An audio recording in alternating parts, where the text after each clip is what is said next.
Welcome back ناظرین، ہم آپ کے ساتھ موجود ہیں ایک بار پھر رمضان کی شان میں، اور میں نے آپ کو بتایا تھا کہ ہمارے پاس ایک گیسٹ موجود ہوں گے جب ہم بریک سے واپس آئیں گے، اور آپ نے نام سنا ہوگا دی سٹیزن فاؤنڈیشن کا۔ یہ ایسے ادارہ ہے جو ان بچوں کو جو کہ اسکول کی فیس ادا نہیں کر سکتے ہیں یا اپنی غربت یا اپنی حالات کی وجہ سے پڑھائی نہیں کر سکتے ہیں، ان بچوں کو فری تعلیم دیتا ہے اور بغیر فیس کے ان بچوں کو پڑھایا جاتا ہے۔ اس کی بہت ساری برانچز ہیں، اور اس ٹی سی ایف کی ڈائریکٹر جو ہیں وہ ہمارے ساتھ موجود ہیں، نیلوفر سعید صاحبہ۔ السلام علیکم، کیسی ہیں آپ؟ السلام علیکم جی، بالکل خیریت سے، اور تھینک یو کہ آپ نے ٹی سی ایف کو اس پروگرام پر بلایا، مگر میں ایک چھوٹی سی کریکشن کرنے چاہتی ہوں۔ دی سٹیزنز فاؤنڈیشن کا جو اسکول ہے نا، وہ خالی بچے جو فیس نہیں دیتے ان کو خالی نہیں پڑھاتے۔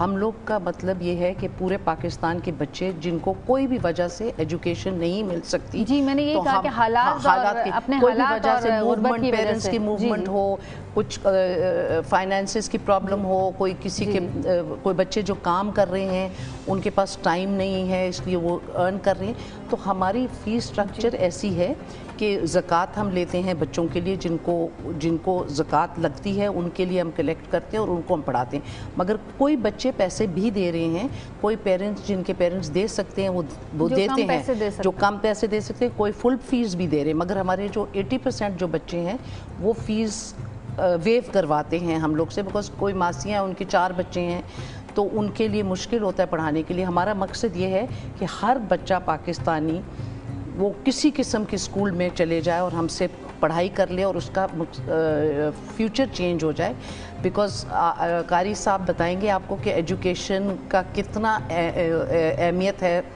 اسلام میں۔ بالکل، اسلام میں تو حکم دیا گیا ہے کہ علم حاصل کرو چاہے چین بھی جانا پڑے، اس کے لیے آپ کیا کہتے ہیں؟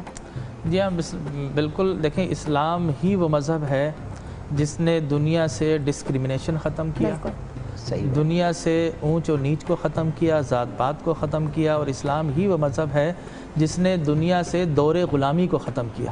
اسلام سے پہلے غلام ہی غلام تھے، اسلام نے پہلی مرتبہ آزادی کا تصور دیا، اور فتح مکہ میں آپ یہ دیکھیں کہ حضور اکرم صلی اللہ علیہ وسلم نے ایک کالی چمڑے والے حبشی النسل بلال کو کہا کہ بلال جاؤ تم کعبہ کی چھت پر کھڑے ہو جاؤ، اذان ہو جائے، اذان دو۔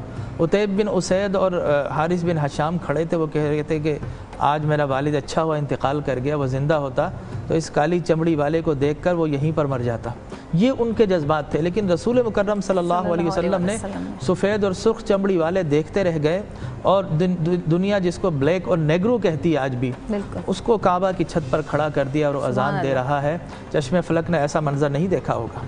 اور پھر جب ہم ایجوکیشن کی بات کرتے ہیں تو حضور اکرم صلی اللہ علیہ وسلم پر جو پہلی وحی نازل ہوئی وہ پہلی وحی اقرا ہے کہ پڑھو، اور پھر علم بالقلم، لکھو، تعلیم حاصل کرو، اور پھر قرآن مجید برہان رشید میں جگہ جگہ ہمیں تعلیم ملتی ہے۔ اور غزوہ بدر کے تناظر میں ہم دیکھیں تو 70 انفیڈلز جو ہے وہ پریزنر آف وار تھے، رسول مکرم صلی اللہ علیہ وسلم نے ان سے کہا کہ یا تو فدیہ دے دو، ٹھیک ہے۔ یہ پہلی مرتبہ، یہ دنیا میں میگنا کارٹا نہیں لایا پریزنر لا، یہ محمد عربی صلی اللہ علیہ وسلم لائے۔ آپ نے فرمایا کہ ٹھیک ہے تم وار میں آئے تھے، تم نے خون بہایا ہے، لہٰذا یا تو فدیہ دو یا پھر جو ہے تم ہمارے بچوں کو تعلیم دو، اور وہ تعلیم قرآن و حدیث کی تو ہرگز نہیں تھی، اس لیے قرآن و حدیث کے معلم تو خود حضور تھے۔ وہ تعلیم اس وقت کے دور جدید کے حساب سے جو نصابی تعلیم تھی وہ سیکولر ایجوکیشن تھی، وہ لکھنا اور پڑھنا سکھانا تھا۔ ایک قیدی 10 بچوں کو لکھنا اور پڑھنا پرائمری اور سیکنڈری تک سکھا دیتا ہے تو اس کے لیے آزادی کا اعلان ہو جائے گا۔ سبحان اللہ، اس سے بڑھ کر تعلیم کی اہمیت کیا ہوگی؟ آپ نے فرمایا اطلب العلم فریضۃ علی کل مسلم، کہ ہر مسلمان مرد اور عورت پر اللہ نے تعلیم کو فرض کر دیا گیا ہے۔ اچھا، آپ کی برانچز جو ہیں جی ہمارے پورے پاکستان میں ہمارے ہیں 840 اسکول ہیں ہمارے پورے پاکستان میں، ٹھیک ہے۔ 1,30,000 بچہ پڑھ رہا ہے، اور بالکل کوئی ڈسکریمنیشن نہیں ہے، کوئی کسی کے لیے کوئی پراپر گڈ ایجوکیشن ہے، ٹھیک ہے۔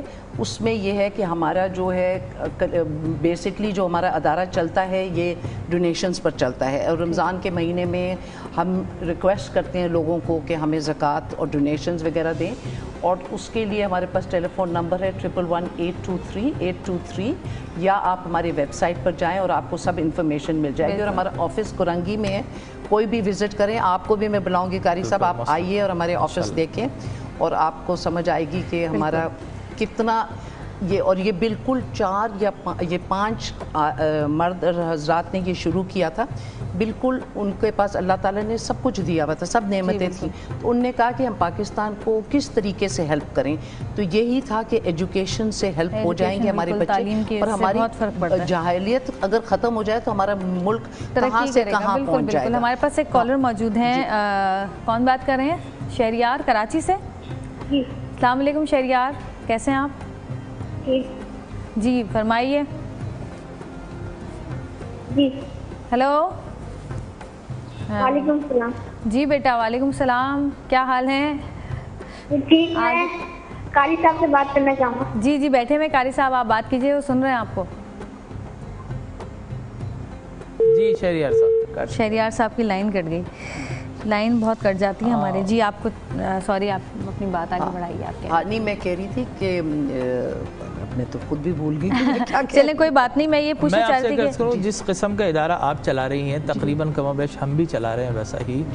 ہمارے یہاں حفظ قرآن اور انگلش ایجوکیشن دونوں ہے, اور کرائیٹیریا یہی ہے کہ جو فی دے سکتا ہے وہ پوری دے, جو آدھی دے سکتا آدھی دے, اور جو نہیں دے سکتا اس کو فری پڑھایا جائے, تاکہ اور پھر اس میں ہمارے ہاں بھی تقریباً یہ کسی کو نہیں پتا ہوتا کون فی کتنی دے رہا ہے, کون ماسی کا بیٹا ہے اور کسی لارڈ کا بیٹا ہے. بالکل ہماری بھی یہی سوچ ہے. یہ بڑا اچھا ایک رجحان ہے کہ جب وہ بچے اچھے اداروں سے پڑھ کر نکلیں گے تو انہیں یہ احساس نہیں ہوگا کہ ہمیں جو ہے وہ زکوٰۃ سے یا خیرات سے دیا گیا. ان کی عزت نفس جو ہے وہ باقی رہے گی اور معاشرے کے اچھے شہری بن سکتے ہیں. تو یہ بہت اچھے آئیڈیاز ہیں اور یقیناً لوگوں کو آپ کی ہیلپ کرنی چاہیے, اور جو ہے وہ زکوٰۃ صدقات عطیات سب دیں تو ہمارا ملک جو ہے وہ اگنورنس سے نکل سکتا ہے, جہالت سے. ایک بات میں کہہ سکتی ہوں, ہمارا ملک اس میں تو اتنا اچھا بہترین, سب سے زیادہ زکوٰۃ خیرات دینے والے لوگ تو پاکستانی ہیں. میں کہتی ہوں جتنا ہم لوگ دیتے ہیں کوئی اور نہیں دے سکتا. اور دوسری بات جو میں آپ کو بتانی چاہتی ہوں, میں والنٹیئر ورکر ہوں, اور ہماری طرح بہت ساری والنٹیئر لیڈیز ہیں جن کا کام ہی ہے فنڈ ریزنگ. ہماری پروفیشنل مینجمنٹ ہے جو اسکول رن کرتی ہیں, بالکل ایجوکیشن کے بورڈ کے مطابق اور سب طریقے سے, بالکل کوئی اور جو اس لیول کا اسکول ہے ہمارے بالکل برابر ہیں. ہمارے میٹرک میں بہت بہترین سلیبس پڑھاتے ہیں آپ لوگ؟ ہم لوگ گورنمنٹ کے سلیبس کو امپروو تھوڑا کر کے وہ پڑھاتے ہیں, بیکاز ہمارے بچے موو بہت کرتے ہیں. جی, اور پھر میٹرک ایگزامز ہیں, کوئی ہمارا بچہ یہاں سے موو ہو جاتا ہے, کہیں اور چلے جاتے ہیں, تو گورنمنٹ اسکول میں بھی پڑھ سکتا ہے, اور بہترین ہمارے لٹل بیٹر ہم لوگ امپروو کر کے ان کو پڑھاتے ہیں. ہمارے پاس ایک کالر موجود ہے. ہیلو السلام علیکم. لائن ہی کٹ جاتی ہے ہمارے کالر کی. ناظرین آپ لوگ جی جو دیکھ رہے ہیں اس پروگرام کو, جو بچے پڑھنا چاہتے ہیں اور اپنے حالات یا کسی اور وجہ سے نہیں پڑھ پا رہے ہیں, وہ دا سٹیزن فاؤنڈیشن جا کر اپنی پڑھائی مکمل کر سکتے ہیں. اور جو لوگ ان کو ڈونیشن دینا چاہتے ہیں, زکوٰۃ دینا چاہتے ہیں, عطیات دینا چاہتے ہیں, وہ کال کریں 111823 پر اور ان کی ہیلپ کریں تاکہ ہمارے ملک میں تعلیم عام ہو, ہمارے ملک کے اندر بھی لوگوں کے اندر جذبہ پیدا ہو, ترقی کا خواہش ہو, اپنے ملک کو سنوارنے کی, آگے بڑھانے کی.